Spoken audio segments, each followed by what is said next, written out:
नमस्कार, मी साक्षी कांडगे. आपण बघत आहात पोलीस टाइम न्यूज 24/7. आमच्या चॅनलला लाईक करा, सबस्क्राइब करा, शेअर करा आणि बेल आयकॉन प्रेस करायला विसरू नका. Only for emergency exit. आता त्याच्यात आता एक विषय आपण समजून घेऊ. हा झाला तुमचा विषय, त्याची मला आपण सगळ्यांची चर्चा करू. त्याची मला नाही वाटत कोणाला काय अडचण असायचं काही कारण आहे.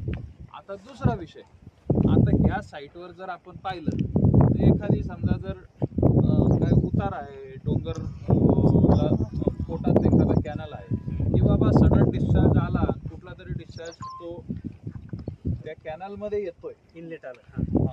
आता इथं जो काही कॅनल आहे आत्ताच्या या साईडला आपण उभं, इथं डिस्चार्ज जेवढा वरतून येणार आहे तोच येणार आहे. इथं का बाबा बाजूचं कधी कधी काय असतं पावसाळ्यामध्ये, हाही कॅनल चालू आहे आणि वरतूनचं पाणी आलं जास्त प्रमाणात तर मग ते कॅनल मध्ये येतं, कॅनल फुटण्याचं हे असतं. मग तुमचं एवढं हेवी डिझाईनचं कारण काय आहे हा एक प्रश्न आहे. आणि हा प्रश्न तुमच्यासाठी टेक्निकलचा. आणि आता इथं आता ते तुमचं काय आहे बाबा, ऐकून घेऊ. आता तो व्हिडिओ बंद करून तिथं आता फक्त तुम्हाला एक सेफ्टी वॉल सारखा तो करायचा इमर्जन्सी एक्झिटसाठी. असे तुम्ही किती पर डे दर 10 आता इथं आपण किती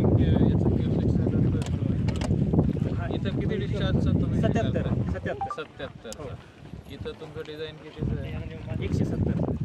बरं, याच्या अलीकडचा अगोदरच्या म्हणजे 50 किलोमीटर कंप्लीट झालं डिस्चार्ज. तिथं डिस्चार्ज 200 आहे म्हणजे 100. तिथं तुम्ही 100